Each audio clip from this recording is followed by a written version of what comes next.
Good morning friends, good morning to all of you. आपका honey study classes में बहुत बहुत स्वागत है। आज हम देखने जा रहे हैं फ्रेंड्स ज्योग्राफी के बहुत इंपॉर्टेंट टॉपिक भारत के पर्वतमाला। हाँ फ्रेंड्स, आज देखेंगे जो भारत की पर्वत श्रेणियाँ हैं कितने भागों में डिवाइड किया गया है और किस आधार पर डिवाइड किया गया है, इन सब के बारे में आज अध्ययन करेंगे। मैं इसको 2-3 पार्ट्स में लाऊंगी क्योंकि एक पार्ट में लाना इसे पॉसिबल नहीं है, बहुत लंबा हो जाएगा। चलिए तो आज की इस वीडियो को स्टार्ट करते हैं। स्टार्ट करने से पहले फ्रेंड्स तो लाइक और शेयर ठोक दीजिए, महाकाल का दबा के लाइक और शेयर ठोक दीजिए। 5000 लौटे दिख जाना चाहिए। ये 4000 के लिए मैं यहाँ पे नहीं खड़ा हूँ, पूरा साल मेहनत करता हूँ आपके लिए बेटा। ऐसा नहीं चलेगा, ऐसा नहीं चलेगा। लाइक ठोकी, दबा के लाइक ठोकिए। यहाँ पे देखिए, चैनल को सब्सक्राइब करें ताकि नेक्स्ट वीडियो का नोटिफिकेशन आपको टाइम पर मिल सके। चलिए फ्रेंड, आज देखते हैं भारत की जो पर्वतमाला है, भारत की जो पर्वत श्रेणियाँ हैं उनके बारे में। सबसे पहले ये देखते हैं कि जो हमारे संपूर्ण भारत का 29.3% भूभाग पर पर्वतमाला एवं पहाड़ियों का विस्तार है। जो हमारे पूरे भारत का क्षेत्रफल है फ्रेंड्स, उसमें से 29.3% भूभाग वो भूभाग हैं जिस पर पर्वतमाला, पहाड़ियाँ और पर्वतमाला, पहाड़ियाँ और पठार ये सब विस्तार है। जो पहाड़ियाँ और पर्वतमाला है उसका विस्तार कितने प्रतिशत पर है फ्रेंड? 29.3% भूभाग पर है। नेक्स्ट पॉइंट कहा गया है कि भारत के पर्वतमाला 2 भागों में अध्ययन करते हैं। जो भारत के पर्वतमाला है फ्रेंड्स, उसे 2 भागों में अध्ययन करते हैं। मतलब अध्ययन की सरलता के आधार पर, मतलब अध्ययन के लिए और उसे समझने के लिए आसानी होगी अगर हम उसे डिवाइड करके पढ़ेंगे। तो इस प्रकार से भारत की जो पर्वतमाला है उसको 2 आधार पर डिवाइड करके पढ़ते हैं। कौन कौन से है वो देख लेते हैं। पहला है हमारा उत्तरी पर्वत श्रृंखला और दूसरा है मध्य दक्षिणी भारत की पर्वत श्रृंखला। उत्तर पर्वत श्रृंखला मतलब उत्तर भारत में, मतलब उत्तर दिशा की ओर जो भी पर्वत श्रृंखलाएं आती है उस भाग को अध्ययन करेंगे और उस भाग के अंदर कौन कौन से पर्वतमालाएं, पर्वत श्रृंखलाएं आती हैं उनको अध्ययन करेंगे। दूसरे भाग में हम पढ़ेंगे मध्य भारत एवं दक्षिणी भाग की पर्वत श्रृंखला, मतलब दक्षिणी भाग और मध्य भाग में जो पर्वत श्रृंखलाएं हैं और उसके अंतर्गत कौन कौन सी पर्वत श्रृंखला आती हैं, इसका अध्ययन करेंगे। चलिए फ्रेंड्स, अब देखते हैं एक एक करके सभी के बारे में। जो उत्तरी पर्वत श्रृंखला है, जो भारत के उत्तरीय सीमा पर स्थित हिमालय है, वह युवा है और विश्व का नया मोड़दार पर्वत है।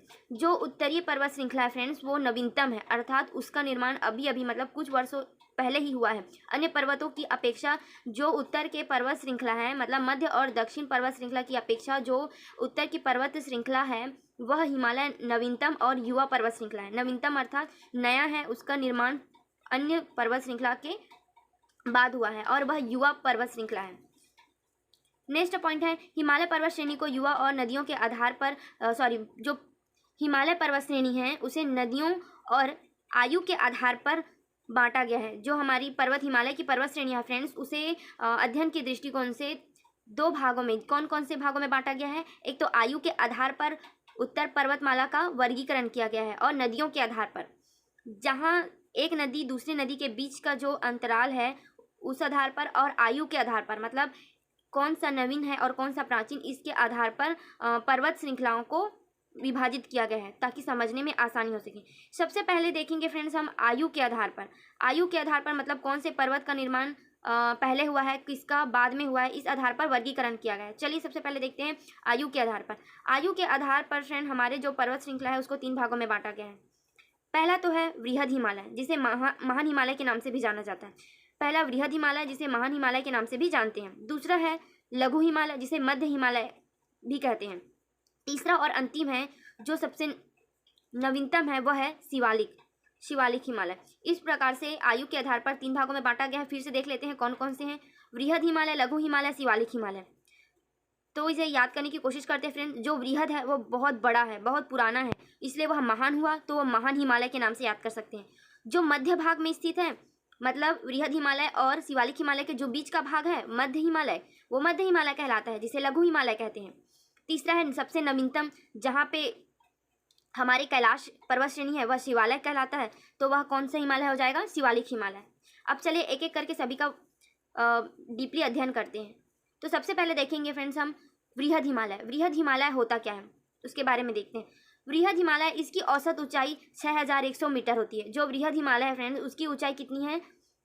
6100 मीटर है। ये हिमालय सबसे प्राचीन श्रेणी है। मैंने पहले कहा ही था कि जो वृहद हिमालय है वो काफ़ी प्राचीन है। सबसे पुराना कौन सा हिमालय है? तो वो वृहद हिमालय है और इसकी ऊंचाई 6100 मीटर है। ये पॉइंट आप याद कर लीजिए, किसकी ऊंचाई? वृहद हिमालय की ऊंचाई है 6100 मीटर और यह सबसे प्राचीनतम है। ये क्वेश्चन पूछा जा सकता है कि सबसे प्राचीनतम कौन सी पर्वत श्रेणी है आयु के आधार पर, तो वो होगा वृहद हिमालय। नेक्स्ट पॉइंट है कि इसकी सबसे ऊंची चोटी माउंट एवरेस्ट है, जो विश्व की सबसे ऊंची चोटी है।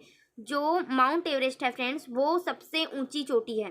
पूरे विश्व की सबसे ऊंची चोटी माउंट एवरेस्ट है। और वो माउंट एवरेस्ट कहाँ पे स्थित है? वो है बृहद हिमालय। बृहद हिमालय का ही हिस्सा है और वह विश्व की सबसे ऊंची चोटी में गिना जाता है माउंट एवरेस्ट को।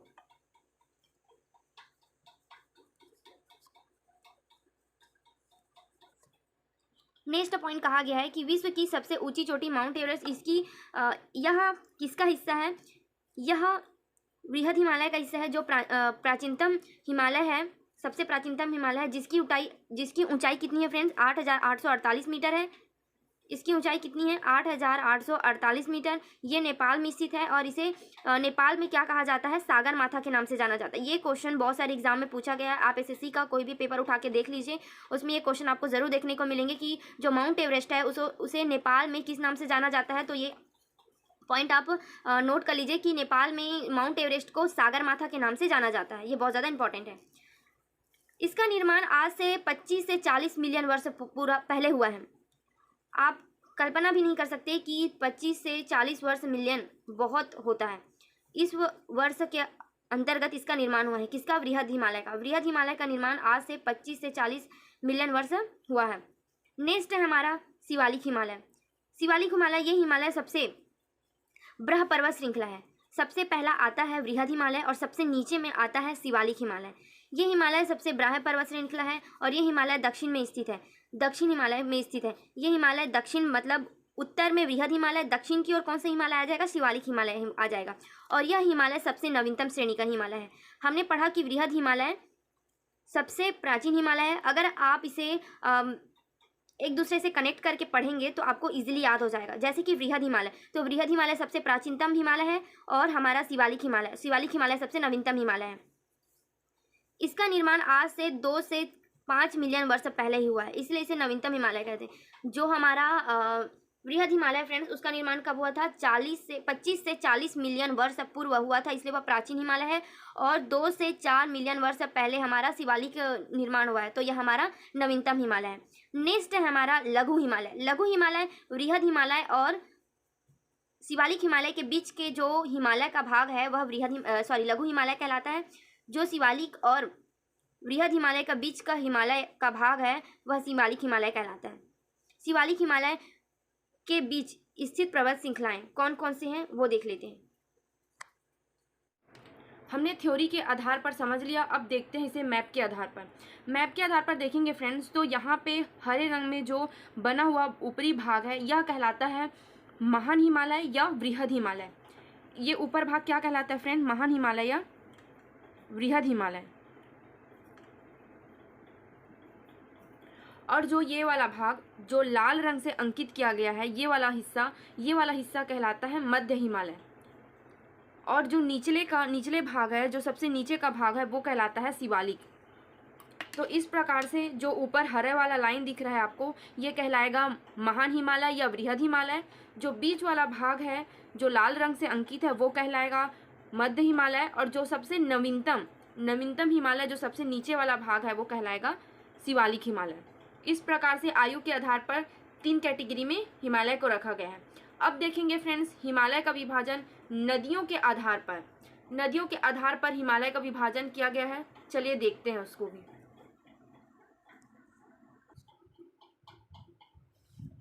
हमने हिमालय का विभाजन आयु के आधार पर देखा, अब देखेंगे हम नदियों के आधार पर। थ्योरी पढ़ने से पहले फ्रेंड्स हम एक बार मैप के आधार पर से समझने की कोशिश करते हैं कि नदी के आधार पर जो नदियां हैं उसके आधार पर हिमालय पहले देखा फ्रेंड्स। हिमालय का विभाजन आयु के आधार पर, नवीनतम, प्राचीन, इस आधार पर आयु के आधार पर उसका वर्गीकरण देखा था, जिसमें था बृहद हिमालय, लघु हिमालय, शिवालिक।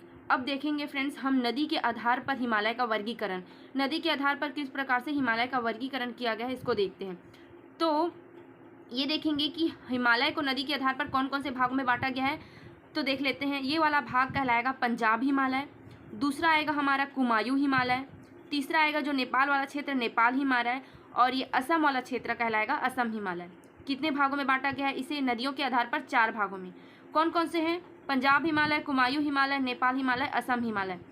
अब इन्हें कौन कौन सी नदियाँ विभाजित करती है उसे देखते हैं। इन्हें कौन कौन सी नदियाँ विभाजित करती हैं, चलो देखते हैं।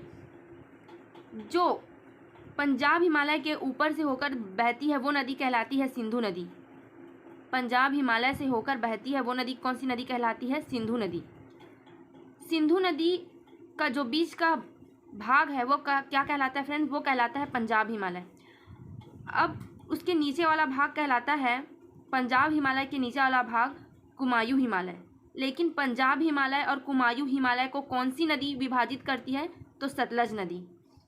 ये बात आपको याद रखना है फ्रेंड्स कि पंजाब हिमालय और कुमायूं हिमालय को कौन सी नदी विभाजित करती है, कौन सी नदी है जो उन्हें दो भागों में बांटती है, तो वो है सतलज नदी। नेक्स्ट है हमारा कुमायूं हिमालय और नेपाल हिमालय को कालिंदी नदी विभाजित करती है। मतलब कालिंदी नदी नेपाल हिमालय और हमारे कुमायूं हिमालय से होकर गुजरती है, मतलब उसके बीच से होकर गुजरती है और वह नेपाल हिमालय और कुमायूं हिमालय को दो भागों में विभाजित करती है। उसी प्रकार देखेंगे फ्रेंड्स नेपाल हिमालय और असम हिमालय, इसके बीचों बीच बहती है तीस्ता नदी।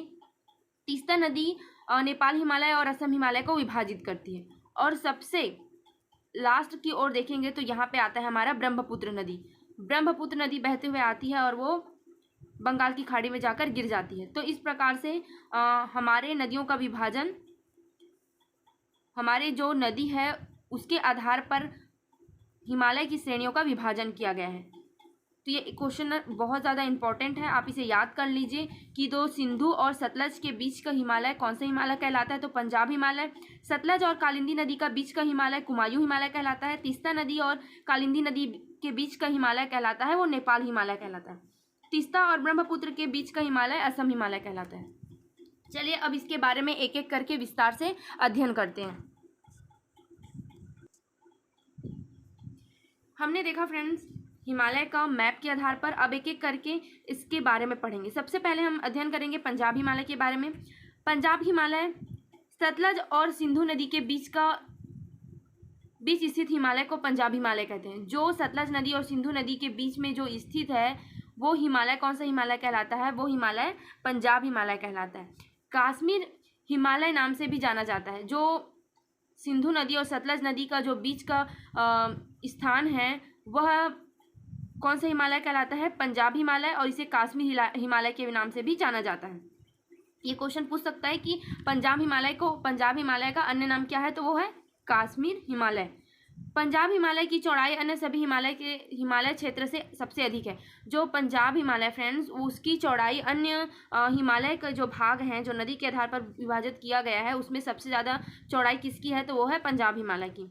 नेक्स्ट पॉइंट है, जो पंजाब हिमालय है वो कश्मीर, लद्दाख, हिमाचल प्रदेश राज्यों में फैला हुआ है। जो वर्तमान का कश्मीर क्षेत्र है, लद्दाख क्षेत्र है और हिमाचल प्रदेश का जो क्षेत्र है उसमें पंजाब हिमालय का विस्तार है, फैला हुआ है। पंजाब हिमालय के अंतर्गत कौन कौन सी श्रेणियाँ आती हैं वो देख लेते हैं। जो पंजाब हिमालय है उसके अंतर्गत कौन कौन सी श्रेणियाँ आती हैं वो देखते हैं। पंजाब हिमालय के अंतर्गत फ्रेंड काराकोरम, लद्दाख, जास्कर, पीर पंजाल, ये सब पर्वत श्रेणियाँ आती हैं। चलिए अब एक एक करके इनके बारे में पढ़ते हैं। सबसे पहले हम देखेंगे फ्रेंड्स काराकोरम पर्वत श्रेणियाँ। काराकोरम पर्वत श्रेणियाँ एशिया का ऋण कहा जाता है। जो काराकोरम पर्वत श्रेणी है फ्रेंड्स वो एशिया का ऋण कहा जाता है। एशिया का ऋण किसे कहा जाता है, काराकोरम श्रेणी को। इसी पर्वत श्रेणी में भारत की सबसे ऊंची पर्वत कौन सा, सर्वोच्च पर्वत कौन सा पर्वत है, K2 या गार्डविन आस्टीन, जिसकी हाइट कितनी है फ्रेंड, जिसकी ऊंचाई कितनी कही गई है फ्रेंड, 8611 मीटर। जो हमारा K2 है गार्डविन आस्टीन वो काराकोरम पर्वत श्रेणी में ही स्थित है और यह इसकी ऊंचाई है 8611 मीटर। काराकोरम पर्वत पहले कृष्णागिरी के नाम से जाना जाता था। तो ये बात भी आप याद रखें कि जो काराकोरम पर्वत श्रेणी है उसे कृष्णागिरी के नाम से भी जाना जाता था। फिर से देख लेते हैं एक बार काराकोरम के बारे में कि जो काराकोरम पर्वत श्रेणी है फ्रेंड्स उसे एशिया का ऋण भी कहा जाता है। मतलब एशिया का ऋण किसे कहा जाता है, काराकोरम पर्वत श्रेणी की। जो इसी हमारे काराकोरम पर्वत श्रेणी भारत की सर्वोच्च पर्वत शिखर K2 जो गार्डविन आस्टीन जिसे K2 के नाम से भी जाना जाता है, या वह भारत की ही नहीं सर्वोच्च पर्वत श्रेणी है, सबसे ऊंची पर्वत श्रेणी है और इसकी हाइट कितनी है 8,611 मीटर है। काराकोरम पर्वत श्रेणी को किस नाम से जाना जाता है? काराकोरम पर्वत श्रेणी का कोई दूसरा नाम क्या है? वो है कृष्णागिरी। कृष्णागिरी के नाम से भी जाना जाता था काराकोरम को। अब नेक्स्ट है हमारा लद्दाख पर्वत श्रेणी। लद्दाख पर्वत श्रेणी विश्व के सबसे ज़्यादा तीव्र ढाल वाले ऊंची चोटी, जो सबसे तीव्र ढाल, जिसकी ढाल सबसे खड़ी हो, जिसकी ढाल सबसे खड़ी हुई ढाल वाले पर्वत श्रेणी स्थित है लद्दाख पर्वत श्रेणी में। और उस श्रेणी के उस ढाल वाले पर्वत चोटी का क्या नाम है? राकापोशी। ये क्वेश्चन भी आपके एग्जाम में देखने को मिलता है फ्रेंड्स कि राकापोशी सबसे ऊंची ढाल वाली मतलब एकदम सीधे तीव्र ढाल वाली चोटी कौन सी है? तो वो है राकापोशी, लद्दाख पर्वत श्रेणी में स्थित है। ये क्वेश्चन आपको एग्जाम में देखने को मिलेंगे, इसलिए आप मोस्ट इंपॉर्टेंट है, इसे याद कर लें कि सबसे तीव्र ढाल वाली पर्वत श्रेणी राकापोशी किस पर्वतमाला पर स्थित है? तो वो है लद्दाख पर्वत श्रेणी पर राकापोशी पर्वत श्रेणी स्थित है। नेक्स्ट है हमारा जास्कर पर्वत श्रेणी। जास्कर पर्वत श्रेणी सिंधु नदी और लद्दाख पर्वत श्रेणी के जास्कर पर्वत श्रेणी के बीच से होकर बहती है। जो जास्कर पर्वत श्रेणी है फ्रेंड्स, वो सिंधु नदी और लद्दाख पर्वत श्रेणी और जास्कर पर्वत श्रेणी, सिंधु नदी है वो लद्दाख पर्वत श्रेणी और जास्कर पर्वत श्रेणी के बीच से होकर बहती है। ये क्वेश्चन भी आईएमपी है कि सिंधु नदी किन दो पर्वतों के बीच से होकर गुजरती है? तो वो क्या आएगा उसका आंसर? सिंधु नदी लद्दाख और जास्कर पर्वत श्रेणी के बीचों बीच से होकर बहती है। नेक्स्ट पर्वत श्रेणी है हमारा पीर पंजाल पर्वत श्रेणी। पीर पंजाल पर्वत श्रेणी के बारे में है कि पीर पंजाल पर्वत श्रेणी हिमाचल की सबसे लंबी पर्वत श्रेणी है। सबसे लंबी पर्वत श्रेणी कौन सी है? पंजाब हिमालय की सबसे लंबी पर्वत श्रेणी है वो है पीर पंजाल पर्वत श्रेणी। नेक्स्ट है हमारा पंजाब हिमालय का हिस्सा है धौलाधर पर्वत श्रेणी। धौलाधर पर्वत श्रेणी फ्रेंड जहाँ पे कुल्लू घाटी धौलाधर पीर पंजाल पर्वत श्रेणी के बीच में स्थित है। जो धौलाधर पर्वत श्रेणी है फ्रेंड्स, वहाँ कुल्लू घाटी और धौलाधर तथा पीर पंजाल पर्वत श्रेणी के बीच स्थित है। जो कुल्लू घाटी बहुत ही प्रसिद्ध है पर्यटक स्थल के लिए, वह कहाँ पे स्थित है? धौलाधर और पीर पंजाल के पर्वत श्रेणी के बीच में स्थित है, दोनों के बीच में स्थित है। पंजाब हिमालय को याद रखने का ट्रिक कुछ इस प्रकार से है, आप देख सकते हैं फ्रेंड्स, जो आपको इजीली याद हो जाएगा। लेकिन ट्रिक आपको याद करने के लिए है, लेकिन समझने के लिए आपको पूरा थ्योरी लास्ट तक देखना होगा, इसलिए मेरे इस वीडियो पर पूरे लास्ट तक बनी रहिए। मैं आपको इसे याद करने का ट्रिक बताती हूँ। पंजाब हिमालय पर्वत श्रेणी को याद रखने का ट्रिक है कार लाके जरा धो फिर पीना। मतलब आप ऐसा सोचिए फ्रेंड्स कि आपके पिताजी आपको बोल रहे हैं कि पहले कार लाके ज़रा धो फिर चाय या पानी पीना। आप इसे माइंड में एक सेट कर लीजिए कि आप सोचिए कि हमारे पिताजी हमें बोल रहे हैं कि कार लाके ज़रा धो फिर चाय पीना। तो इस प्रकार से ये हमारा ट्रिक है और ये किस प्रकार से वर्क करता है चले देखते हैं। कार से हो गया फ्रेंड, कार का लेंगे का से हो गया काराकोरम, लाके से लेंगे हम ला से हो गया लद्दाख, ज़रा का हम लेंगे ज से हो गया जास्कर, और धो से लेंगे हम धो जिससे हो गया धौलाधर, और पी से लेंगे हम पीर पंजाल। जास्कर, लद्दाख, पीर पंजाल, धौलाधर, काराकोरम, लद्दाख, जास्कर, धौलाधर, पीर पंजाल। इस प्रकार से ट्रिक से आप याद कर सकते हैं। नेक्स्ट है हमारा कुमायूं हिमालय। कुमायूं हिमालय या गढ़वाल हिमालय। कुमायूं हिमालय को फ्रेंड्स गढ़वाल हिमालय के नाम से भी जाना जाता है। सतलज और काली नदी है और सतलज नदी है, उसके बीच के जो भाग है 320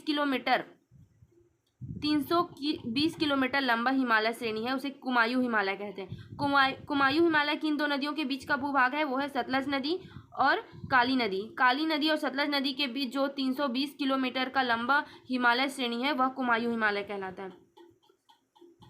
ये जो श्रेणी है कुमायूं हिमालय की जो श्रेणियां हैं वो कहाँ पर फैला हुआ है? वो उत्तराखंड में फैला हुआ है। कुमायूं हिमालय की सबसे ऊंची चोटी नंदा देवी है।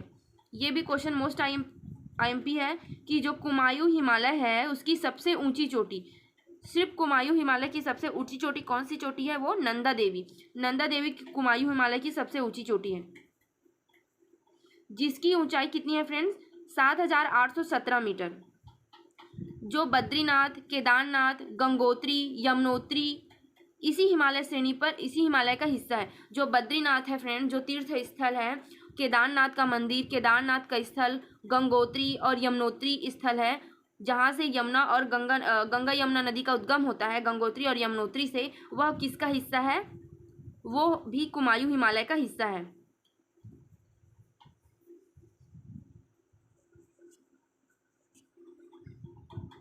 जो गंगा और यमुना नदी है फ्रेंड्स, जैसे कौन कौन सी नदियां हैं, गंगा, यमुना और रामगंगा नदी है, ये नदी का उद्गम भी कुमायूं हिमालय से हुआ है, जिसे हमने पहले के वीडियो में पढ़ चुका है, नदी वाले वीडियो में।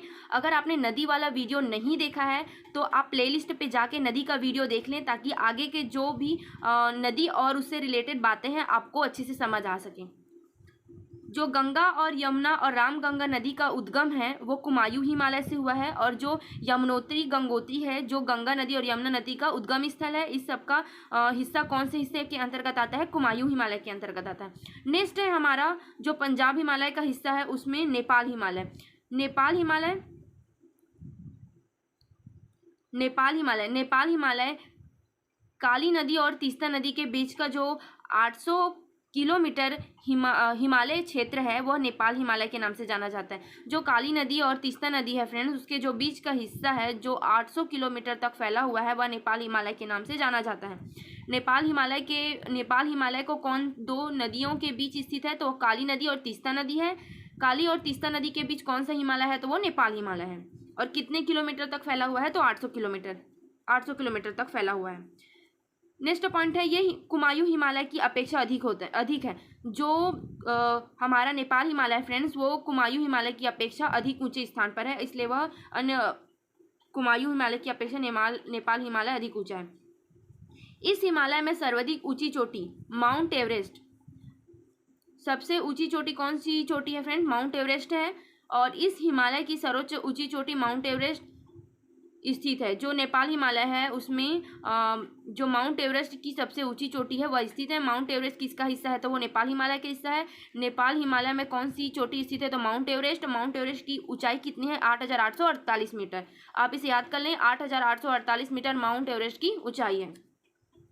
नेक्स्ट पॉइंट है जो नेपाल हिमालय के बारे में है, इस हिमालय के क्षेत्र में धौलागिरी, अन्नपूर्णा, मकालू और कंचनजंगा पर्वत श्रेणी स्थित है।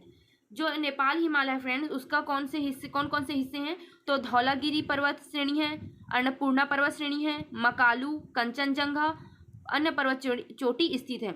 जो नेपाल हिमालय है उसमें ये सभी हिमालय स्थित हैं। कौन कौन से? धौलागिरी, अन्नपूर्णा, मकालू और कंचनजंगा। ये पूछ सकते हैं कि कंचनजंगा किस पर्वत श्रेणी का हिस्सा है? तो नेपाल हिमालय का। अन्नपूर्णा किसका हिस्सा है? मकालू किसका हिस्सा है? तो ये सभी किसके हिस्से हैं? नेपाल हिमालय के हिस्से हैं। नेक्स्ट है हमारा असम हिमालय पर्वत श्रेणी। असम हिमालय पर्वत श्रेणी तीस्ता नदी से लेकर ब्रह्मपुत्र, यह विशाल रूप में ब्रह्मपुत्र नदी के बीच फैला हुआ हिमालय है, यह असम हिमालय कहलाता है। जो तीस्ता नदी है फ्रेंड्स और ब्रह्मपुत्र नदी है, उसके बीच जो विशाल मैदान सा भाग फैला हुआ है, वह क्षेत्र कौन सा कहलाता है? वह क्षेत्र कहलाता है असम हिमालय।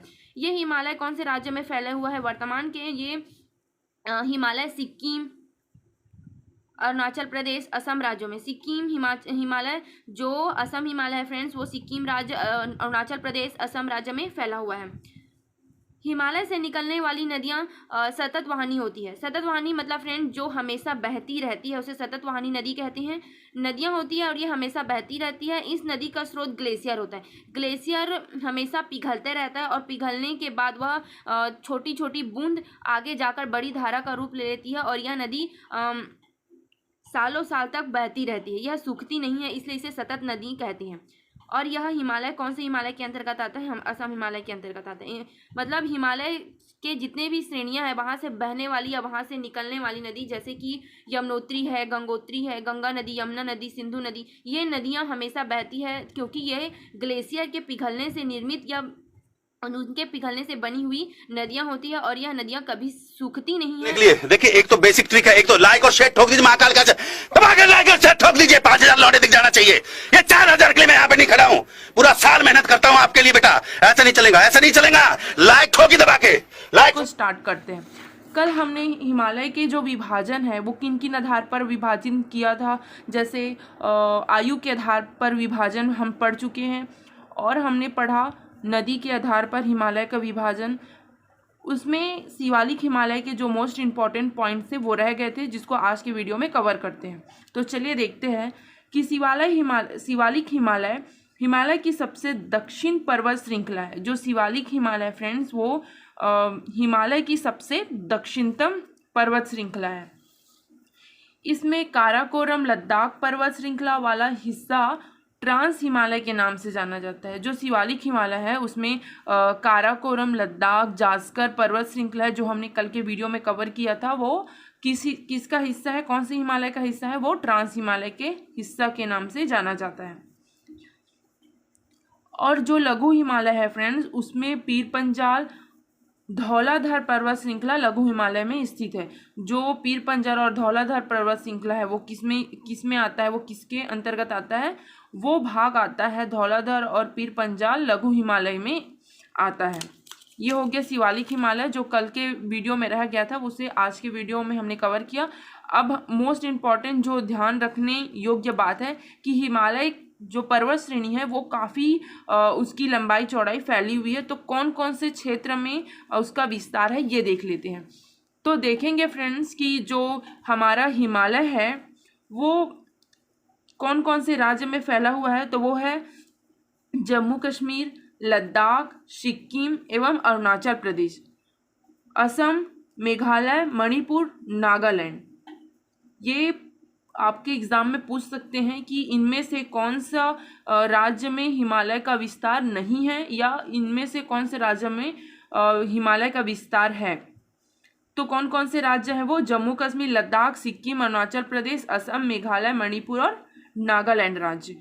कौन से राज्य में नहीं है अगर पूछा जाए तो उत्तर प्रदेश में हिमालय का विस्तार नहीं है, इसका विस्तार मैदानी क्षेत्रों में है।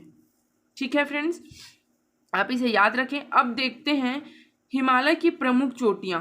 हिमालय की कौन कौन सी प्रमुख चोटियाँ हैं जिससे आपके एग्ज़ाम में बहुत सारे क्वेश्चन देखने को मिलते हैं। तो देखते हैं फ्रेंड्स, पूर्व से पश्चिम दिशा की ओर क्रमशः कौन कौन से पर्वत श्रेणियाँ हैं।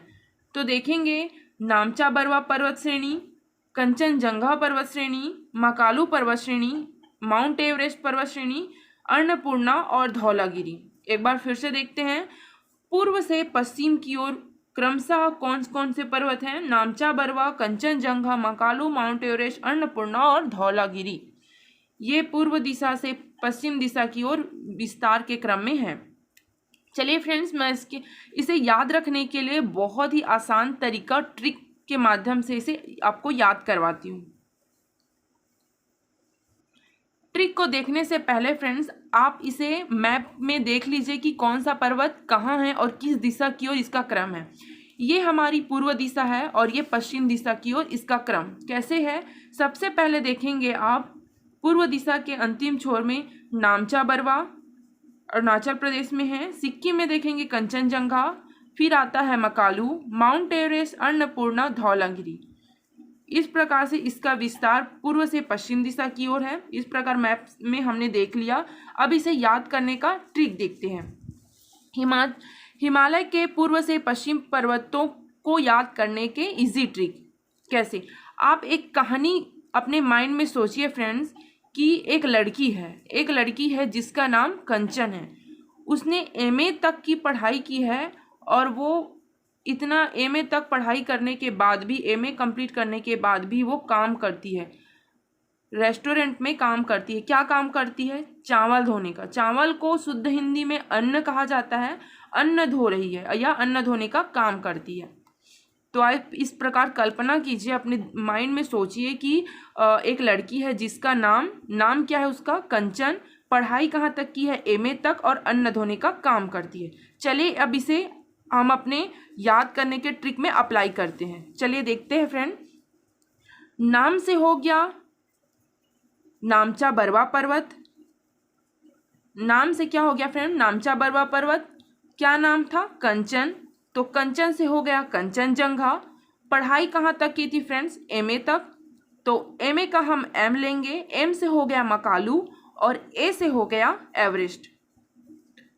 क्या काम करती है? अन्न धोने का। तो अन्न से हो गया अन्नपूर्णा और क्या करती है? वो अन्न को धोती है। तो क्या हो जाएगा? धौलागिरी। ये आपको याद करने का ट्रिक है। याद करने के ट्रिक आपको अच्छा लगा हो तो उस वीडियो को ज़रूर लाइक करें और अपने फ्रेंड के पास ज़रूर शेयर करें।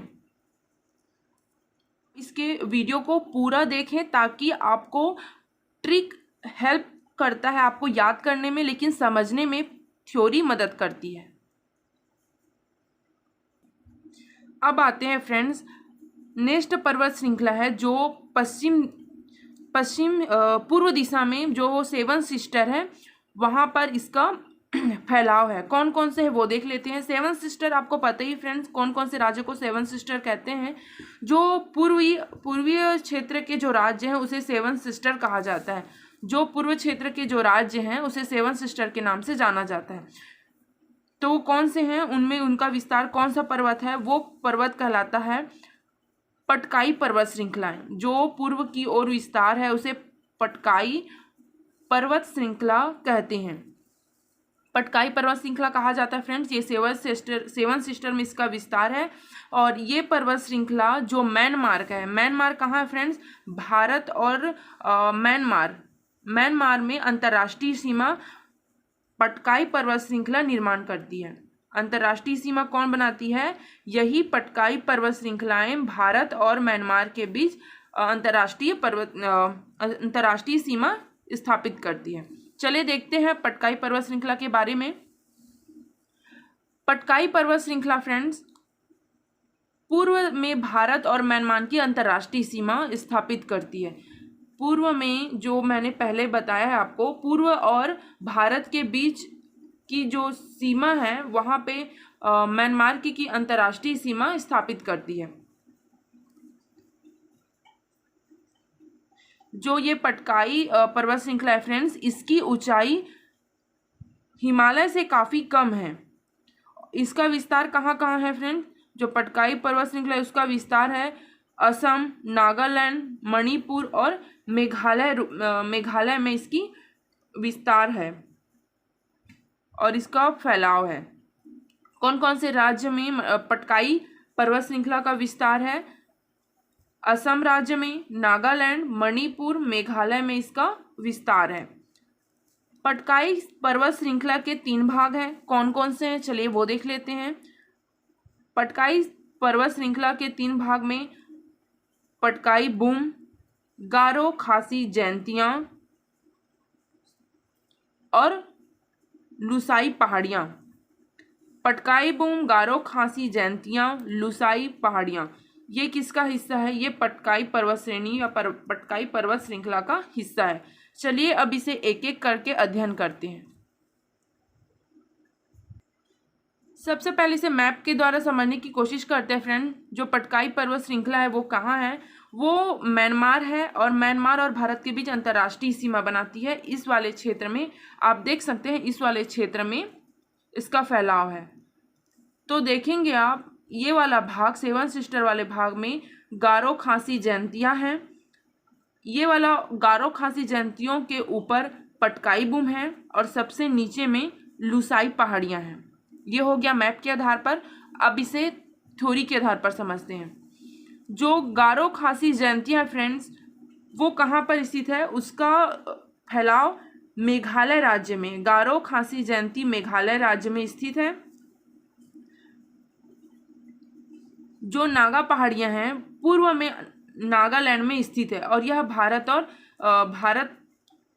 और म्यांमार के बीच अंतर्राष्ट्रीय सीमा का निर्माण करती है। जो नागा पहाड़ी है फ्रेंड्स वो नागालैंड में स्थित है और ये भारत और म्यांमार के बीच अंतर्राष्ट्रीय सीमा का निर्माण करती है। यह हो गया पटकाई पर्वत श्रृंखला के बारे में। अब देखेंगे मध्य और दक्षिण की पर्वत श्रृंखला, मतलब मध्य भाग में और दक्षिण भाग में जो पर्वत है, कौन कौन से पर्वत है वो देखते हैं। मध्य भाग और दक्षिण भाग के पर्वत श्रेणियों में सबसे पहला आता है अरावली पर्वत श्रेणियाँ। अरावली पर्वत श्रेणी फ्रेंड्स इसका विस्तार गुजरात से लेकर राजस्थान हरियाणा में 700 किलोमीटर तक इसकी लंबाई फैली हुई है। जो अरावली पर्वत है उसकी लंबाई 800 किलोमीटर तक फैली हुई है। और कौन कौन से राज्यों में इसका विस्तार देखने को मिलता है, तो राजस्थान, हरियाणा, गुजरात में इसका विस्तार देखने को मिलता है। नेक्स्ट पॉइंट है फ्रेंड्स, ये पर्वत श्रेणी 570 मिलियन वर्ष पुरानी है। ये भारत की ही नहीं पूरे विश्व की सबसे प्राचीन पर्वत श्रृंखलाओं में से एक है, जो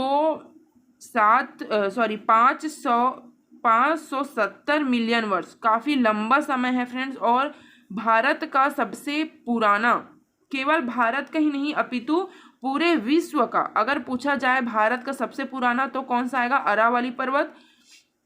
केवल भारत की ही नहीं पूरे विश्व की बात भी की गई है फ्रेंड्स कि विश्व के सबसे प्राचीनतम पर्वत श्रृंखलाओं में भी अरावली पर्वत का नाम आता है। और इसकी जो कितना वर्ष पुराना पूछा जाए तो ये 570 मिलियन वर्ष, 570 मिलियन वर्ष पुराना अरावली पर्वत है, ये इसकी आयु है। नेक्स्ट पॉइंट है अरावली के बारे में। जो अरावली पर्वत श्रृंखला है फ्रेंड्स, उसकी सबसे ऊंची चोटी, अरावली पर्वत श्रृंखला है उसकी सबसे ऊंची चोटी कौन सी है? गुरु शिखर उसकी सबसे ऊंची चोटी है। अरावली पर्वत की सबसे ऊंची चोटी गुरु शिखर है। उसकी लंबाई कितनी है? तो 800 किलोमीटर। उसकी आयु कितनी है? तो 570 मिलियन वर्ष।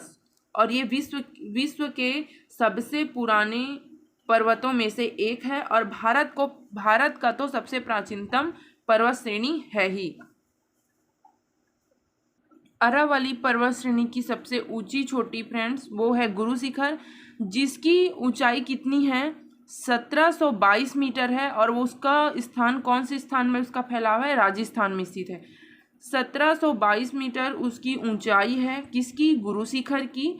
और उसका फैलाव कहाँ है? राजस्थान में है। चलिए इसे मैप के जरिए देखते हैं। मैप के आधार पर देखेंगे फ्रेंड्स तो ये हमारा अरावली पर्वत, ये विंध्याचल पर्वत, और ये कैमूर की पहाड़ी, और ये पारसनाथ, ये मध्य एवं दक्षिण के पर्वत श्रेणियां हैं। कौन कौन से पर्वत श्रेणियां हैं? मध्य और दक्षिण की पर्वत श्रेणी में कौन कौन सी श्रेणियां आती है? अरावली, विंध्याचल, कैमूर की पहाड़ी, पारसनाथ, ये सभी पर्वत श्रेणियां दक्षिण और मध्य की पर्वत श्रेणियों के अंतर्गत आता है। ये हुआ हमारा अरावली। अरावली में राजस्थान में स्थित सबसे ऊंची श्रेणी जो अरावली का हिस्सा है वो कौन सा है? गुरु शिखर है, जिसकी ऊंचाई कितनी है? 1722 मीटर है। चलिए अब देखते हैं विंध्याचल पर्वत श्रेणी के बारे में। अब देखेंगे विंध्याचल पर्वत श्रृंखला। ये पर्वत श्रृंखला फ्रेंड्स बहुत पुरानी है, मोड़दार है, जो गुजरात, मध्य प्रदेश, उत्तर प्रदेश, झारखंड में उसका फैलाव है। जो विंध्याचल पर्वत श्रेणी है फ्रेंड्स ये बहुत ही पुरानी है। ये भी अरावली से ही के समय ही निर्मित पर्वत श्रेणियां हैं विंध्याचल पर्वत श्रेणी, परंतु अरावली पर्वत श्रेणी विंध्याचल पर्वत श्रेणी से अधिक पुरानी है। विंध्याचल पर्वत श्रेणी बहुत ही मोड़दार है। इसका फैलाव गुजरात, मध्य प्रदेश, उत्तर प्रदेश, झारखंड में इसका फैलाव है। मध्य प्रदेश और उत्तर प्रदेश में फैले इसके कुछ हिस्से को भामेर की पहाड़ी के नाम से भी जाना जाता है। मध्य प्रदेश और उत्तर प्रदेश में इसका जो विंध्याचल पर्वत श्रेणी का जो फैला हुआ भाग है फ्रेंड्स उसे भामेर के नाम से भी जाना जाता है। ये मोस्ट इम्पॉर्टेंट है, ये क्वेश्चन आपको पूछ सकता है एग्जाम में कि भामेर की पहाड़ी किससे संबंधित है, तो वो कौन सा आएगा? विंध्याचल पर्वत की श्रेणी से। या भामेर की पहाड़ी विंध्याचल पर्वत को कौन से राज्य में कहा जाता है? तो मध्य प्रदेश और उत्तर प्रदेश में भामेर की पहाड़ी कहा जाता है विंध्याचल पर्वत को। ये मोस्ट इम्पॉर्टेंट है, आप इसे याद करके रख लें। जो हिस्सा मध्य प्रदेश और उत्तर प्रदेश की सीमा पर फैला हुआ है उसे कैमूर के नाम से जाना जाता है। जो हिस्सा फ्रेंड्स मध्य प्रदेश और कुछ हिस्सा है जो मध्य प्रदेश और उत्तर प्रदेश की सीमा से लगा हुआ है उसका छोटा सा एक भाग है जिसे कैमूर की पहाड़ी कहा जाता है। और ये कैमूर की पहाड़ी भी विंध्याचल पर्वत श्रृंखला का हिस्सा है। कैमूर की पहाड़ी भी किसका हिस्सा है फ्रेंड्स? विंध्याचल पर्वत श्रेणी का हिस्सा है। और इसे मध्य प्रदेश और उत्तर प्रदेश में उसके छोटे से भाग को कैमूर की पहाड़ी के नाम से जाना जाता है। नेक्स्ट पॉइंट है झारखंड में विंध्याचल के कुछ हिस्से को पारसनाथ की पहाड़ी के नाम से जाना जाता है। झारखंड में विंध्याचल पर्वत की कुछ हिस्से फैले हुए हैं। काफ़ी पुराने होने की वजह से इसमें टूट फूट है और टुकड़े टुकड़े भागों में कहीं पे ढाल, कहीं पे पहाड़ी तो कहीं पे पठार हो गया है। काफ़ी पुराना होने के कारण से इसी कारण इसके कुछ कुछ भाग कई राज्यों में आपको देखने को मिलेंगे। तो उन राज्यों में इन्हें अलग अलग नाम से जाना जाता है। झारखंड में विंध्याचल के कुछ हिस्से हैं जिसे पारसनाथ के नाम से जाना जाता है। चले इसे शॉर्टकट में देखते हैं कि विंध्याचल पर्वत श्रृंखला है वो मध्य और दक्षिण भाग में फैला हुआ है, जिसमें मध्य प्रदेश और उत्तर प्रदेश के कुछ हिस्से हैं जहां विंध्याचल पर्वत श्रेणी को भामेर की पहाड़ी कहा जाता है, और मध्य प्रदेश उत्तर प्रदेश में एक और छोटा सा हिस्सा है जिसे कैमूर की पहाड़ी कहा जाता है। झारखंड में विंध्याचल पर्वत के हिस्से को पारसनाथ की पहाड़ी के नाम से भी जाना जाता है। इसमें मोस्ट इम्पॉर्टेंट बात जो याद रखने वाली बात है फ्रेंड्स, जो पारसनाथ की पहाड़ी है वहाँ पे एक जैन मंदिर काफ़ी प्रसिद्ध है। जैन मंदिर पारसनाथ की पहाड़ी है वहाँ पे काफ़ी प्रसिद्ध है, और इस पहाड़ी की ऊंचाई 1365 मीटर है। पारसनाथ की पहाड़ी किसके लिए प्रसिद्ध है? तो वो जैन मंदिर के लिए, जैन धर्म का तीर्थ स्थल है। और वो कहाँ है फ्रेंड्स? वो है हमारे कौन से पर्वत श्रेणी में? वो है किसका हिस्सा है? वो कौन से पर्वत श्रेणी का हिस्सा है? तो विंध्याचल पर्वत श्रेणी का हिस्सा है। और इसकी जो ऊंचाई है वो कितनी है? 1365 मीटर इसकी ऊंचाई है। नेक्स्ट आता है हमारा सतपुड़ा पर्वत श्रृंखला। सतपुड़ा पर्वत श्रृंखला के बारे में चलिए देखते हैं। सतपुड़ा पर्वत श्रृंखला फ्रेंड दक्कन के पठार का हिस्सा है। किसका हिस्सा है ये? दक्कन के पठार का हिस्सा है। इसे 3 भागों में बांटा गया है। जो सतपुड़ा पहाड़ है इसको 3 भागों में बांटा गया है, और पूछा जाए आपसे कि किसका हिस्सा है तो ये दक्कन के पठार का हिस्सा है। कौन सा पर्वत श्रृंखला? सतपुड़ा पर्वत श्रृंखला। चलिए मोस्ट इम्पॉर्टेंट पॉइंट्स है जो आपको याद करना होगा। पश्चिम से इसे कौन सी पहाड़ी के नाम से जाना जाता है फ्रेंड? पश्चिम में इसे कौन सी पहाड़ी के नाम से जाना जाता है? पश्चिम में सतपुड़ा के पर्वत को राजपीपला की पहाड़ी के नाम से जाना जाता है। मध्य प्रदेश में इसके जो भाग हैं उसे महादेव पहाड़ी के नाम से जाना जाता है, और छत्तीसगढ़ के जो भाग में फैला हुआ है सतपुड़ा की पहाड़ी, इसे मैकाल पर्वत श्रेणी के नाम से जाना जाता है। सतपुड़ा पर्वत श्रेणी के सबसे ऊंची चोटी धूपगढ़ है, जिसकी ऊंचाई कितनी है फ्रेंड्स? 1350 मीटर है, जिसे महादेव की पहाड़ी का हिस्सा माना जाता है। चलिए इसे इजी और सरल शब्दों में समझते हैं। सतपुड़ा पर्वत श्रेणी दक्कन पठार का हिस्सा है। पश्चिम में इसे पश्चिम बंगाल है या पश्चिमी राज्य है, उसमें इसे क्या कहा जाता है? पश्चिम भाग में इसे फ्रेंड्स राजपीपला की पहाड़ी के नाम से जाना जाता है। मध्य प्रदेश में इसे महादेव की पहाड़ी के नाम से जाना जाता है। छत्तीसगढ़ में इसे मैकाल पर्वत के नाम से जाना जाता है। सतपुड़ा की सबसे ऊंची चोटी धूपगढ़ है। सतपुड़ा की सबसे ऊंची चोटी कौन सी है फ्रेंड्स? वो है धूपगढ़। धूपगढ़ सतपुड़ा पर्वत की सबसे ऊंची चोटी है, जिसकी ऊंचाई कितनी है? 1350 मीटर है, जो आपको याद करना मोस्ट इम्पॉर्टेंट है। यह जो सतपुड़ा की ऊंची चोटी धूपगढ़, और धूपगढ़ किसका हिस्सा है? तो वो महादेव पहाड़ी का हिस्सा है। चलिए इसे मैप के जरिए समझते हैं। आप देख सकते हैं ये हमारा सतपुड़ा पर्वत है। सतपुड़ा पर्वत के बाद महादेव पर्वत, फिर आता है मैकाल पर्वत। सतपुड़ा पर्वत, महादेव पर्वत और मैकाल पर्वत के ऊपरी भाग में नर्मदा नदी बहती है उत्तर की ओर, और नीचे दक्षिण की ओर ताप्ती नदी बहती है। तो किन नदियों के बीच सतपुड़ा पर्वत बहती है? किन नदियों के बीच सतपुड़ा पर्वत का विस्तार है? तो नर्मदा और ताप्ती नदी के बीच सतपुड़ा पर्वत का विस्तार है। उत्तर की ओर नर्मदा नदी है और दक्षिण की ओर ताप्ती नदी है। मैकाल पर्वत कहाँ कहा जाता है? तो मैकाल पर्वत सतपुड़ा के ही भाग को मैकाल पर्वत छत्तीसगढ़ में कहा जाता है, और जो महादेव पर्वत है उसे मध्य प्रदेश में महादेव पर्वत के नाम से जाना जाता है। मध्य प्रदेश में फ्रेंड्स महादेव पर्वत के नाम से जाना जाता है। सतपुड़ा पर्वत के कुछ हिस्सा है उसे महादेव पर्वत के नाम से जाना जाता है। एक तो बेसिक ट्रिक है, एक तो लाइक और शेयर ठोक दीजिए महाकाल का, दबा के लाइक और शेयर ठोक दीजिए, 5000 लौटे दिख जाना चाहिए। ये 4000 के लिए मैं यहाँ पे नहीं खड़ा हूँ। पूरा साल मेहनत करता हूं आपके लिए बेटा, ऐसा नहीं चलेगा, ऐसा नहीं चलेगा, लाइक ठोकी दबा के। मोस्ट इम्पॉर्टेंट जो दक्षिण भारत की प्रमुख पहाड़ियाँ हैं उनके बारे में। तो सबसे पहले देखेंगे फ्रेंड्स, महाराष्ट्र के कौन कौन सी प्रमुख पहाड़ियाँ हैं। महाराष्ट्र में प्रमुख कौन कौन सी पहाड़ियाँ उनके बारे में आज देखेंगे। तो महाराष्ट्र में सबसे प्रमुख पहाड़ी आती है अजंता की पहाड़ी। अजंता पर्वत श्रेणी ये पूरी तरह से महाराष्ट्र में स्थित है। ये महाराष्ट्र में पूरी तरह से इसका विस्तार देखने को मिलता है, किसका, अजंता की पहाड़ी का पूरी तरह से विस्तार देखने को मिलता है। और अजंता की गुफा है फ्रेंड्स, वहाँ स्थित गुप्तकालीन चित्रकला की जो विश्व प्रसिद्ध है। गुप्तकालीन जो चित्रकला है, गुप्त काल में जो अजंता की गुफाओं में बनाया गया गुप्तकालीन चित्रकला है वो विश्व प्रसिद्ध है।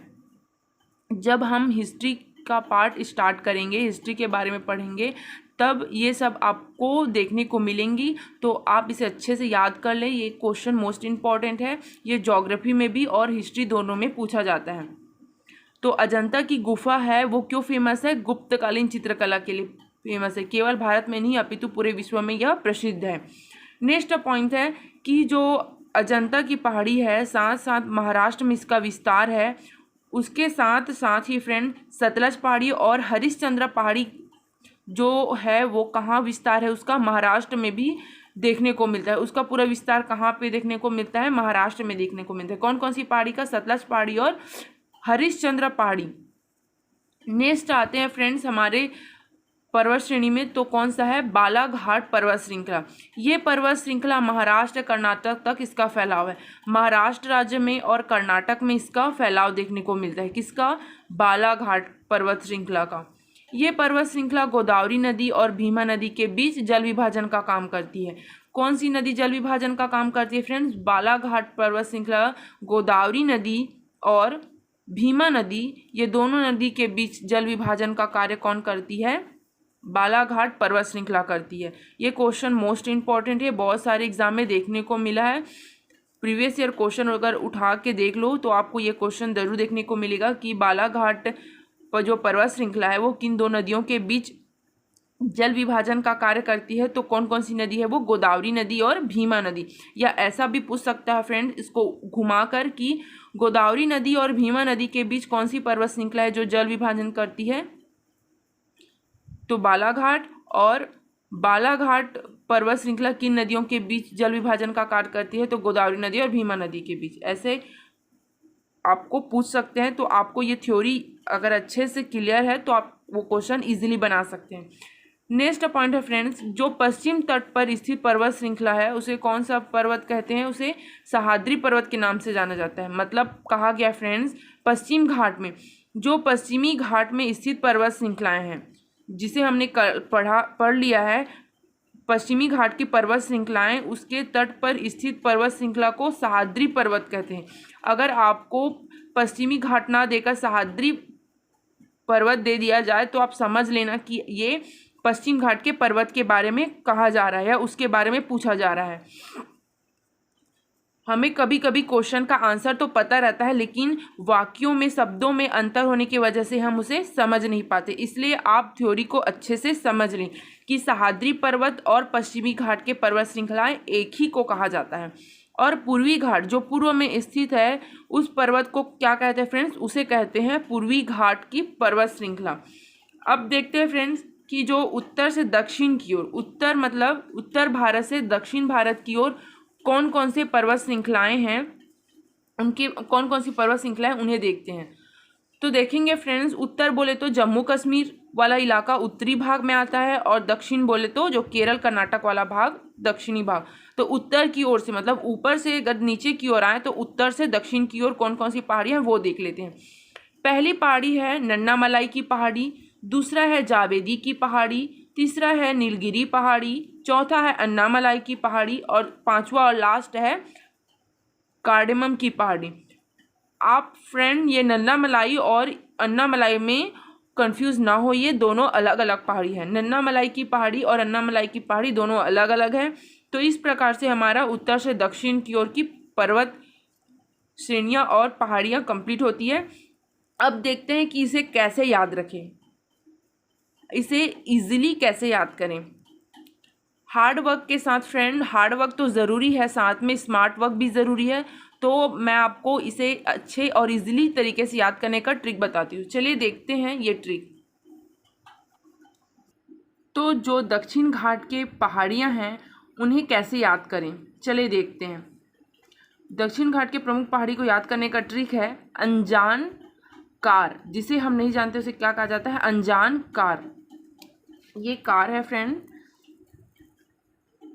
अनजान कार। तो अब इस ट्रिक को अप्लाई करते हैं। अनजान, अनजान का हम अ लेंगे तो अ से अन्नामलाई की पहाड़ी, न से नन्नामलाई की पहाड़ी, ज से जावदी की पहाड़ी और न से नीलगिरी की पहाड़ी और कार का कार्डेमम की पहाड़ी। इस प्रकार से अन्नामलाई, नन्नामलाई, जावेदी की पहाड़ी, नीलगिरी पहाड़ी और कार्डेमम की पहाड़ी। इसे आप ट्रिक से अच्छे से याद कर लेंगे। अब चलिए फ्रेंड्स, ये तो हमें हमारा याद करने का तरीका हुआ, ट्रिक हुआ। अब हम इसे एक एक करके इसका विस्तार से वर्णन पढ़ते हैं कि ये सब की पहाड़ी की विशेषताएं क्या क्या है। सबसे पहले देखेंगे फ्रेंड्स नन्नामलाई की पहाड़ी। नन्नामलाई की पहाड़ी, ये पहाड़ी आंध्र प्रदेश में कृष्णा नदी के दक्षिण में स्थित है।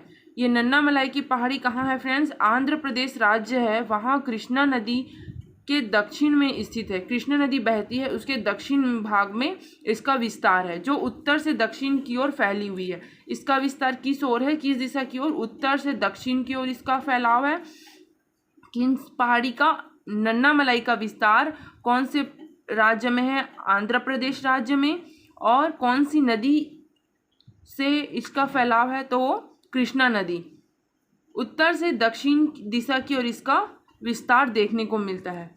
नेक्स्ट है पर्वत श्रेणी है हमारा जावेदी पर्वत श्रेणी। जावेदी पर्वत श्रेणी, ये पहाड़ियाँ कहाँ है फ्रेंड्स, ये है तमिलनाडु राज्य में और इसका विस्तार कहाँ है, तमिलनाडु के राज्य है उसमें इसका विस्तार देखने को मिलता है। जावेदी पहाड़ी का विस्तार कहाँ देखने को मिलता है, तमिलनाडु राज्य में। इसका तमिलनाडु के क्षेत्रों में इसका फैलाव देखने को मिलता है। नेक्स्ट है हमारा नीलगिरी पहाड़ी। नीलगिरी पहाड़ी फ्रेंड्स, जहाँ पर पूर्वी घाट और पश्चिमी घाट मिलती है, जहाँ पर पूर्वी घाट और पश्चिमी घाट, पूर्वी घाट और पश्चिमी घाट के बारे में अभी मैप से हम समझेंगे। आप थ्योरी पहले देख लीजिए।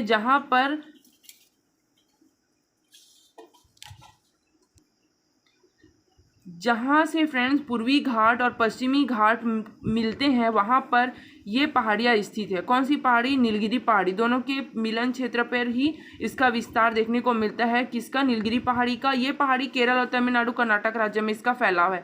केरल, तमिलनाडु और कर्नाटक राज्यों में फैलाव नीलगिरी पहाड़ी का है। और ये बहुत मोस्ट इम्पॉर्टेंट है कि नीलगिरी पर्वत श्रेणी किन दो घाट के बीच मिलती है, किन दो घाट के मिलन क्षेत्र पर स्थित है। तो नीलगिरी पहाड़ी पूर्वी घाट और पश्चिमी घाट के मिलन क्षेत्र में इसका विस्तार देखने को मिलता है। और कौन कौन से राज्य में इसका विस्तार है, तो केरल, तमिलनाडु और कर्नाटक राज्यों में इसका फैलाव देखने को मिलता है। नीलगिरी पर्वत श्रेणी के बारे में फ्रेंड्स नेक्स्ट पॉइंट है, नीलगिरी पर्वत श्रेणी की जो पहाड़ियाँ हैं वो पहाड़ियों की रानी के नाम से जाना जाता है। क्यों कहा जाता है, क्योंकि वो सेंटर में है। किसके सेंटर में, पश्चिमी और पूर्वी घाट के मिलन सेंटर पे है, बीचों बीच है। इस कारण से उसे नीलगिरी पर्वत श्रेणी को पहाड़ों की रानी के नाम से जाना जाता है। ये क्वेश्चन भी IMP है फ्रेंड्स। नीलगिरी पर्वत श्रेणी को किस नाम से जाना जाता है, पहाड़ों की रानी के नाम से जाना जाता है। नीलगिरी पहाड़ी की जो सबसे ऊंची चोटी है फ्रेंड्स, वो कौन सी है, दोदा बेटा। दोदा बेटा फ्रेंड्स नीलगिरी पर्वत श्रेणी की सबसे ऊंची चोटी है, जिसकी हाइट कितनी है, जिसकी हाइट है 2637 मीटर। 2637 मीटर दोदा बेटा की हाइट है। दोदा बेटा नीलगिरी पर्वत श्रेणी की सबसे ऊंची चोटी है, जो दक्षिण भारत की दूसरी सबसे ऊंची चोटी के नाम से जाना जाता है। और प्रसिद्ध दोदा बेटा की पहाड़ियों में दोदा जनजाति का निवास है। दोदा जनजाति बहुत ही पिछड़े हुए जनजाति है फ्रेंड्स। ये जनजाति कहाँ पाया जाता है, नीलगिरी पर्वत श्रेणी के दोदा बेटा की पहाड़ों में ये जनजाति पाई जाती है, जो काफ़ी प्रसिद्ध है। चलिए फ्रेंड्स, हम इसे देखते हैं मैप के आधार पर, मैप से इसे कैसे समझते हैं। चलिए देखते हैं कि आप देख सकते हैं फ्रेंड्स, ये ये सतमाला की पहाड़ी है। सतमाला पहाड़ी के इधर देखेंगे तो ये आ जाती है अजंता की पहाड़ी। अजंता की पहाड़ी के नीचे मध्य प्रदेश है। मध्य प्रदेश में आता है बालाघाट। बालाघाट पर्वत श्रेणी कहाँ है फ्रेंड्स? मध्य प्रदेश में है। और हरिश्चंद्र पहाड़ी इधर है। नेक्स्ट उसके जस्ट नीचे देखेंगे फ्रेंड्स, ये वाली नीलगिरी की पहाड़ी है। नीलगिरी के ऊपर की ओर जावेदी की पहाड़ी। जावेदी के ऊपर आता है नन्ना मलाई। नन्ना मलाई के ऊपर देखेंगे तो यहाँ पे कृष्णा नदी दिखाई देती है। कृष्णा नदी किसके ऊपर है? नन्ना मलाई पर्वत के ऊपर है।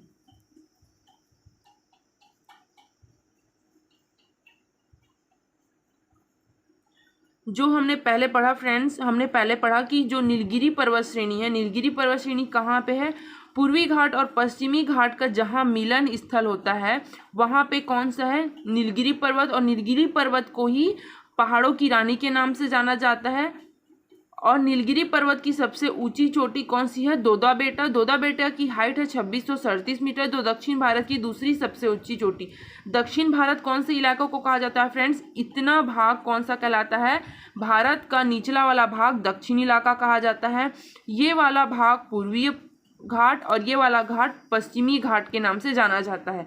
जहाँ पे पूर्वी घाट और पश्चिमी घाट मिलते हैं वहाँ पे नीलगिरी पर्वत है। नीलगिरी पर्वत में जो दोदा बेटा है उसकी ऊंचाई दक्षिण भारत के दूसरे स्थान पर उसकी ऊंचाई को गिना जाता है। चलिए फ्रेंड्स, अब नेक्स्ट अब देखते हैं। नेक्स्ट है हमारा अन्नामलाई। अन्नामलाई की पहाड़ी फ्रेंड्स केरल तमिलनाडु राज्य के सीमा पर स्थित पहाड़ी है। ये सबसे ऊंची चोटी अनईमुड़ी, इसकी सबसे ऊंची चोटी कौन सी है फ्रेंड्स? अनईमुड़ी। अब हम देखेंगे अन्नामलाई की पहाड़ी। अन्नामलाई की पहाड़ी का विस्तार कहाँ है? केरल तमिलनाडु राज्य की सीमा पर इस पहाड़ी का विस्तार है। और अन्नामलाई की जो सबसे ऊंची चोटी है फ्रेंड्स वो है अनाईमुड़ी। अनाईमुड़ी या अनाईमुदी के नाम से जाना जाता है, जिसकी हाइट है 2695। ये दक्षिण भारत की सबसे ऊंची चोटी है। जो हमने नीलगिरी पर्वत पढ़ा उसकी सबसे ऊंची चोटी कौन सी चोटी है? दोदा बेटा, जो दक्षिण भारत की दूसरी ऊंची चोटी है। और प्रथम स्थान पर कौन है? दक्षिण भारत की प्रथम स्थान पर अनईमुड़ी। अनईमुड़ी जो किसकी ऊंची चोटी है?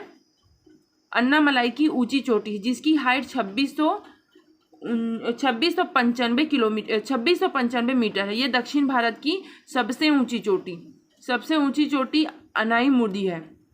और दूसरे स्थान पर आता है दोदा बेटा। दोदा बेटा किसकी सबसे ऊंची चोटी है फ्रेंड्स?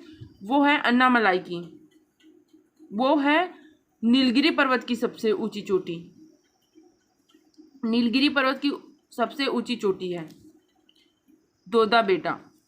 अब नेक्स्ट पहाड़ी है हमारा कार्डेमम की पहाड़ी। कार्डेमम की पहाड़ी, ये पहाड़ी फ्रेंड्स केरल और तमिलनाडु राज्य में इसका विस्तार है। कार्डेमम की पहाड़ी का विस्तार कहाँ है? केरल और तमिलनाडु में इसका विस्तार देखने को मिलता है। जो केरल है और तमिलनाडु में है, इसका फैलाव, इसका विस्तार कहाँ देखने को मिलता है? तमिलनाडु और केरल में कार्डेमम पहाड़ी का विस्तार देखने को मिलता है। ये भारत के अंतिम पहाड़ियाँ हैं। जो कार्डेमम पहाड़ी है वो भारत के दक्षिणी भाग का सबसे अंतिम छोर में होने की वजह से यह भारत की अंतिम पहाड़ी के नाम से जाना जाता है। कार्डेमम पहाड़ी फ्रेंड्स यहाँ पहाड़ी इलायची की खेती के लिए प्रसिद्ध है। जो कार्डेमम पहाड़ी है वह इलायची की खेती के लिए बहुत ही प्रसिद्ध है, इसलिए यहाँ इलायची की खेती के कारण इस पहाड़ी का नाम कार्डेमम पहाड़ी के नाम से जाना जाता है।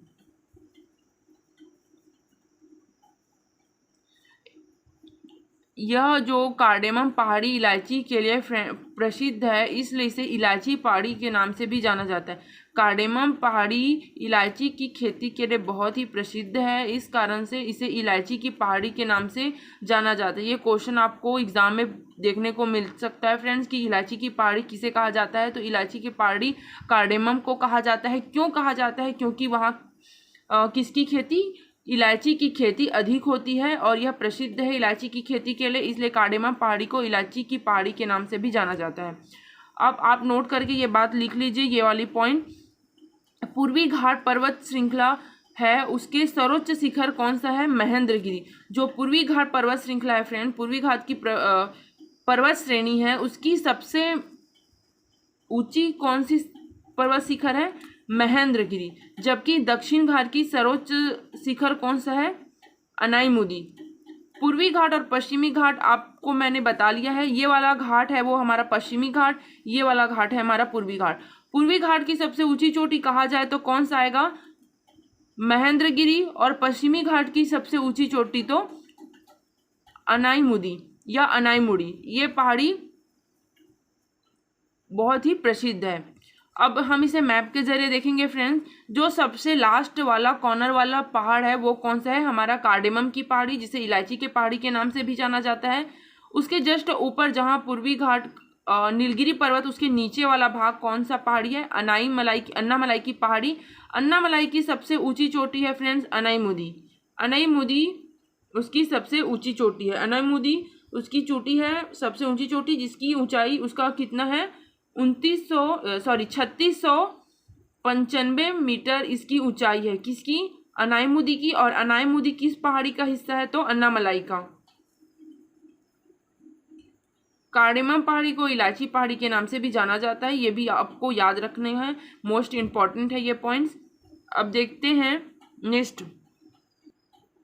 नेक्स्ट पहाड़ी है फ्रेंड्स मांडव पहाड़ी। मांडव पहाड़ी गुजरात के जो काठियावाड़ क्षेत्र है उस क्षेत्र में इसका विस्तार देखने को मिलता है। यह पर्वत श्रृंखला का विस्तार कहाँ देखने को मिलता है? मांडवा पहाड़ी है, उसका विस्तार गुजरात है। गुजरात के काठियावाड़ जिले में इसका विस्तार देखने को मिलता है। स्थायी रूप से ये पर्वत श्रृंखला गुजरात के काठियावाड़ में इसका विस्तार है। सेवराई की पहाड़ी भी काफी प्रसिद्ध है फ्रेंड्स। ये वाला पॉइंट भी आपको याद रखना होगा क्योंकि ये एग्जाम में पूछे जाते हैं। ये इसका विस्तार कहाँ को देखने को मिलेगा? इसका विस्तार देखने को मिलेगा तमिलनाडु राज्य में है स्थित है, जिसका विस्तार कितने वर्ग तक है? 50 किलोमीटर वर्ग क्षेत्रफल में इसका फैलाव देखने को मिलता है। और यह कहाँ कौन से राज्य में है? तमिलनाडु राज्य में। सेवराई की पहाड़ी तमिलनाडु राज्य में फैला हुआ है। कौन से राज्य में है? तमिलनाडु में। और इसका कितने वर्ग किलोमीटर तक फैला हुआ है? 50 वर्ग किलोमीटर इसका फैलाव है। नेक्स्ट पॉइंट हमारा नेक्स्ट पर्वत है नामचा बरवा पर्वत। नामचा बरवा पर्वत फ्रेंड भारत के अरुणाचल प्रदेश तिब्बत के बॉर्डर पर स्थित है। अरुणाचल प्रदेश और तिब्बत का जहां बॉर्डर है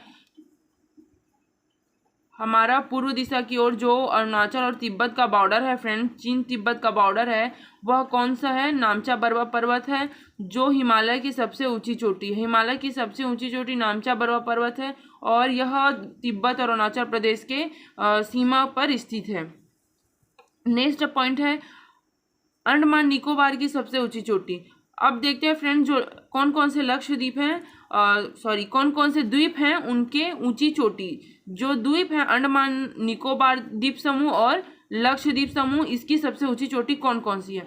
तो हम देखेंगे अंडमान निकोबार जो द्वीप है उसकी सबसे ऊंची चोटी कौन है? सैडल पीक है।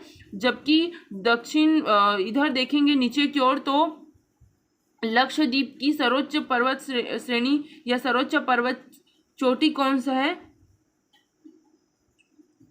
नार्चो पर्वत श्रेणी इसकी सबसे ऊंची चोटी है। अब इसे मैप के जरिए देखते हैं फ्रेंड्स। सबसे पहले हमने पढ़ा था मांडव पहाड़ियाँ। मांडव पहाड़ी कहाँ है? ये गुजरात के काठियावाड़ क्षेत्र में इसका फैलाव है। गुजरात के काठियावाड़ में आप मैप के जरिए देख सकते हैं, गुजरात वाले क्षेत्र में मांडव पहाड़ियों का विस्तार देखने को मिलता है। अब जब हम इसे पूर्वी तरफ देखेंगे जहाँ अरुणाचल प्रदेश है वहाँ पे, तो ये आता है सिक्किम अरुणाचल प्रदेश वाले भाग में नामचा बरवा पर्वत, जो हिमालय का हिस्सा है और सबसे ऊंची चोटी है। अब निकोबार द्वीप समूह है उसकी सबसे ऊंची चोटी कौन सा है? सैडल पीक है। जबकि लक्षद्वीप पर्वत श्रृंखला है उसकी सबसे ऊंची चोटी कौन सा है? नार्चो पर्वत श्रृंखला लक्षद्वीप की सर्वोच्च चोटी है। अब देखते हैं फ्रेंड्स जो मोस्ट इम्पॉर्टेंट क्वेश्चन आंसर है वो लगाते हैं जो आपके प्रीवियस ईयर क्वेश्चन में देखने को मिला है। चलिए देखते हैं वो कौन कौन से हैं। हमारा पहला क्वेश्चन है फ्रेंड्स, निम्नलिखित में से कौन सी नवीन पर्वत श्रृंखला है? विंध्याचल पर्वत, अरावली पर्वत, शिवालिक, अन्नामलाई। तो कौन सा आएगा फ्रेंड्स? आप कमेंट करके बताएं। तो शिवालिक इसकी सबसे नवीनतम है, जो हमने फर्स्ट वीडियो में पढ़ा है कि शिवालिक सबसे नवीनतम है। नेक्स्ट क्वेश्चन है, लघु हिमालय किस के दो मध्य पहाड़ियों के बीच स्थित है? कौन से दो पहाड़ियों हैं जो हिमालय है उसके मध्य स्थित है? किसके दो मध्य स्थित है उनके बारे में पूछा गया है। तो कौन कौन से? ट्रांस हिमालय और महान हिमालय के बीच है। सेकंड, शिवालिक या महान हिमालय के बीच, या ट्रांस और शिवालिक के बीच, शिवालिक या बृह हिमालय के बीच। जो लघु हिमालय है किन दो हिमालय के बीच है? तो आंसर क्या आएगा फ्रेंड्स, कमेंट कीजिए। इसका आंसर आएगा शिवालिक हिमालय। शिवालिक हिमालय और महान हिमालय के बीच कौन सा हिमालय है? लघु हिमालय, जो हमने पुराने वीडियो में, पहले के वीडियो में पढ़ लिया है। नेक्स्ट क्वेश्चन है हमारा, हिमालय पर्वत श्रेणी निम्न में से कौन से राज्य का हिस्सा नहीं है? जो हिमालय पर्वत श्रेणी है वो कौन सा राज्य का हिस्सा नहीं है? तो कौन सा आएगा? उत्तराखंड, सिक्किम, उत्तर प्रदेश और हिमाचल प्रदेश। उत्तराखंड में तो इसका विस्तार है, सिक्किम में भी है, हिमाचल प्रदेश में भी है। तो आंसर क्या आएगा? उत्तर प्रदेश। नेक्स्ट क्वेश्चन है हमारा, शिवालिक पहाड़ियाँ निम्नलिखित में से किसका हिस्सा है? अरावली पर्वत का, पश्चिमी घाट का, हिमालय का या सतपुड़ा का? इसका आंसर मैं नहीं बताऊंगी, इसका आंसर आप खुद बताइए मुझे कमेंट में। चलिए फ्रेंड्स, आज के लिए बस इतना ही रखते हैं, मिलते हैं नेक्स्ट वीडियो में नेक्स्ट टॉपिक के साथ। मेरी इस वीडियो को आपको अच्छा लगा हो तो ये वीडियो को लाइक करें, चैनल को सब्सक्राइब करके रखें ताकि नेक्स्ट का वीडियो का नोटिफिकेशन आपको टाइम पर मिल सके। आप मुझे कमेंट कीजिए, जब आप मुझे कमेंट करते हैं तो मुझे बहुत मोटिवेशन मिलता है नेक्स्ट वीडियो के लिए। Bye bye, see you, take care, मिलते हैं नेक्स्ट वीडियो में।